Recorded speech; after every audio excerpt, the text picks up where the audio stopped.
নমস্কার, আমার চ্যানেলে সকলকে জানাই স্বাগত। আজ আমি সলভ করে দেখাবো তৃতীয় শ্রেণীর second exam Ray Martin question bank থেকে গণিত 15 নম্বর স্কুল মেদিনীপুর কলেজিয়েট প্রাথমিক বিদ্যালয়টির প্রশ্নোত্তরগুলো। তাহলে চলো শুরু করা যাক। প্রথমে আছে শূন্যস্থান পূরণ করো।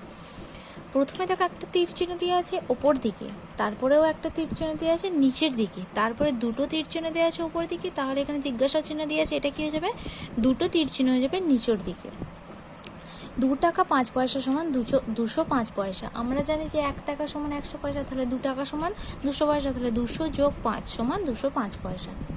ভাগশেষ ভাজকের থেকে সর্বদা ড্যাশ হয়, ভাগশেষ ভাজকের থেকে সর্বদাই ছোট হয়। 7টা 8-এর যোগফল সমান 56, 7টা 8-এর যোগফল 56। যোগের সংক্ষিপ্ত রূপটি হলো গুণ। তারপরে বলেছে নিচের প্রশ্নগুলির নির্দেশ মতো উত্তর দাও।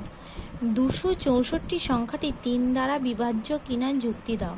তাহলে এটা যদি 264-র সাথে 3কে আমরা ভাগ করে দেখি, যদি মেলে তাহলে 3 দ্বারা এটা বিভাজ্য হবে, আর যদি না মেলে তাহলে 3 দ্বারা বিভাজ্য হবে না। তাহলে আমরা ভাগটা করে দেখি আগে। দেখো 264-র ভাগটা করেছি 3 দিয়ে, 3 8 24, 4 আর 6 বিয়োগ করেছি, 2 নেমেছে, 4 নেমেছে, 3 8 24। তাহলে 264 সংখ্যাটি 3 দ্বারা বিভাজ্য। যেহেতু এটা মিলে যাচ্ছে তাহলে 264 সংখ্যাটি 3 দ্বারা বিভাজ্য হবে।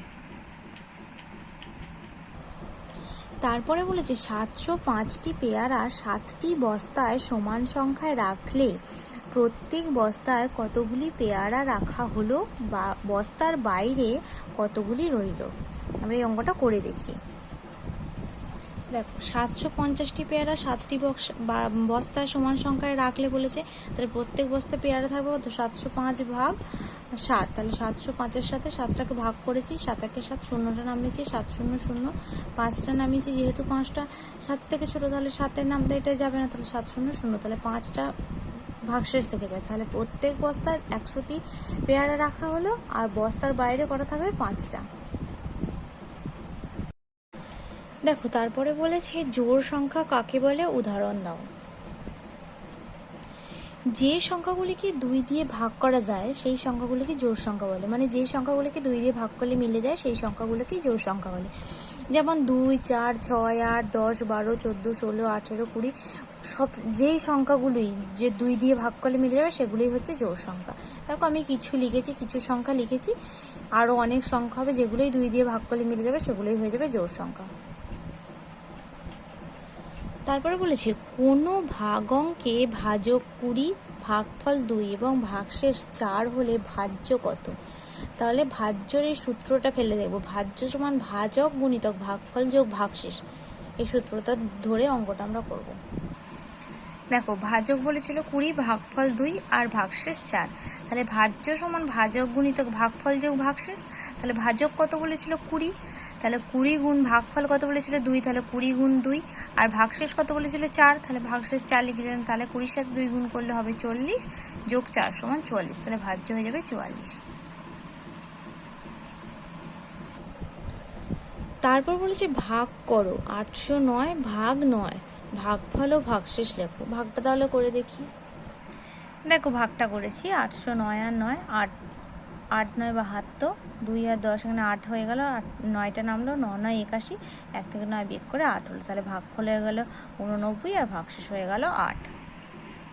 ভালো করে দেখে নাও ভাগটা। দেখো তারপর বলেছে স্থানীয় মানে বিস্তার করে গুণ করো। 127 গুণ 6, 127 সাথে 6 গুণ করলে হবে 762।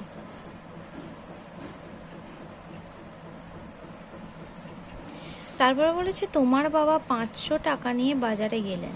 বাজারে তিনি 180 টাকার মাছ, 30 টাকার আলু, 52 টাকা 70 পয়সার সবজি এবং 170 টাকা 60 পয়সার অন্যান্য জিনিস কিনলেন। তোমার বাবার কাছে এখন আর কত অবশিষ্ট থাকলো?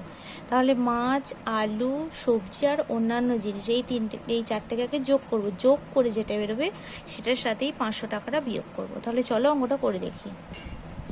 দেখো এখানে অঙ্কটা করেছি, মাছ বলেছিল 180 টাকা, কোনো পয়সা বলে না, তাই জন্য কি 00 পয়সা। আলু বলেছিল 30 টাকা, সবজি 52 টাকা 70 পয়সা, অন্যান্য জিনিস বলেছিল 170 টাকা 60 পয়সা। এই চারটাকে যোগ করে পেয়েছি 432 টাকা 130 পয়সা। এবার আমরা যেহেতু জানি 1 টাকা সমান 100 পয়সা, এখানে 130 টাকা ভেঙেছি, 100 যোগ 30, তাহলে এই পয়সাটা এদিকে টাকায় চলে গেছে। তাহলে 142-এর সাথে 1 যোগ করেছি 1 টাকা 30 পয়সা, তাহলে 442-এর সাথে 1 যোগ করে হয়েছে 443 টাকা 30 পয়সা।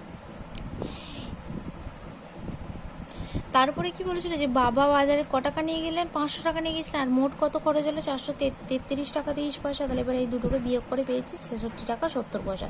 তাহলে বাবার কাছে এখন আছে 66 টাকা 70 পয়সা।